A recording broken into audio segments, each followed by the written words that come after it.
There's an opportunity here for you to rethink your business and your focus to get to a real state of fulfillment,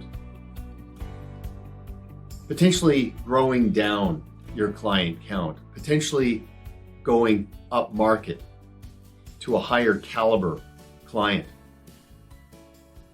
and taking into consideration where the flow is going.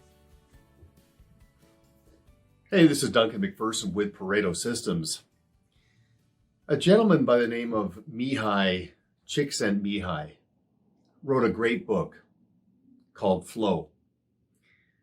His name's a mouthful. He's a fascinating Hungarian gentleman. If you're a fan of Carl Jung, you'll really like Flow. In fact, I had a golf pro who told me not too long ago that as I'm ready to swing and hit the ball, and even applying it to tennis, just say the word flow just to correct your tempo. And it's actually quite effective. Now, you've heard the expression, right? Go with the flow. And I mean, that implies that we're easygoing, we're accepting, and that can serve us well. But in business, that can mean that we're potentially a bit rudderless. So Mihai talks about being in a state of flow, which is deliberate, it's intentional, it's self-aware. And it's great personally, but also professionally. Now, while I'm thinking about it, Mihai does a TED Talk where he actually provides a checklist so you can assess if you're in a state of flow. So going with the flow, being in a state of flow, think about this professionally. You've heard the expression, work to your heart's content. There's an opportunity here for you to rethink your business and your focus to get to a real state of fulfillment, potentially growing down your client count, potentially going up market to a higher caliber client, and taking into consideration where the flow is going. And by that, I'm talking about demography and money in motion based on the next generation. The numbers are huge.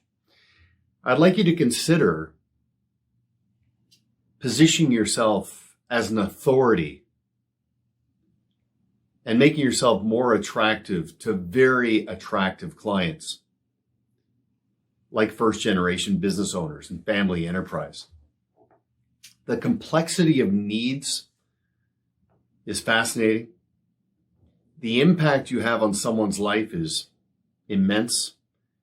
And the personal fulfillment of impacting several generations in a family is unbelievable, let alone the advocacy within the family tree and beyond. The alignment of interests based on what they need and what you can provide is incredible.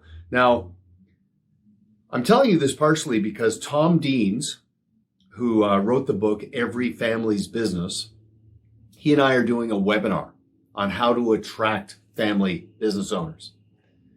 I'd love you to consider carving out some time to view that. And if you can't get that to work with your schedule, we'll be archiving it on our knowledge bank. But it's a deep dive on how to get ahead of developing needs and how to identify unmet needs within that target market. It's powerful. Tom and I have talked about it. We've got our track laid out. We cover some really essential content that you can translate into results. It's staggering, the number of business owners who don't even have a will. I mean, it's easy to do. It's just easier not to because they've been so busy and have had their heads down.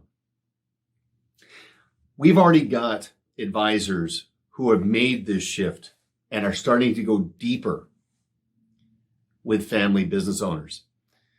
In fact, some of them are already doing family meetings virtually, of course, online, and they're becoming very skilled at that, right? With their slides and drawing on the screen, and some are using smart boards to add vibrance and a dynamic energy to their presentation. There's never a better time to talk to a family and for a family to talk within about money. I mean, just the other day, I had a conversation with my two kids about taxes. I mean, it starts with the joke, right? That the difference between tax evasion and tax avoidance is about 7 years. But I asked my kids to guess how much our family pays in taxes every year. They weren't even close. And then we just talked about the various levels of taxation and what it is and what it does. And it's shocking to them. And I can't believe I've gone that long before having that conversation. So master as a proof of concept, a soft launch, using technology online to have these presentations and these meetings. I mean, some advisors are even organizing Uber Eats and delivery services so that they can still share a meal with a client and their family virtually while they have this panoramic and all-encompassing conversation.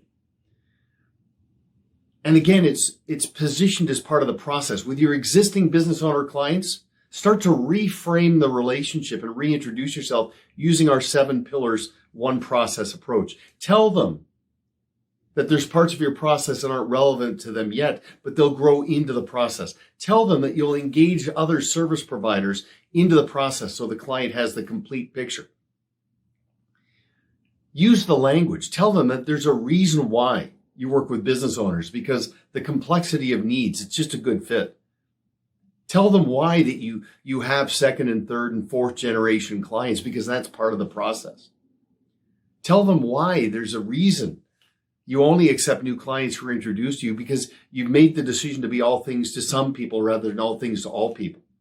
You're growing, but through scarcity. Go up market, not just for what it gets you, for what it makes of you, what it reveals in that development personally and professionally. Hopefully you can attend our webinar or view it online afterwards. You can make the transition from managing through this to emerging from this and being better than ever. Okay, so again, look forward to that webinar with Tom Deans. And until next time, this is Duncan MacPherson with Pareto Systems. Thanks for watching. Make it a great day.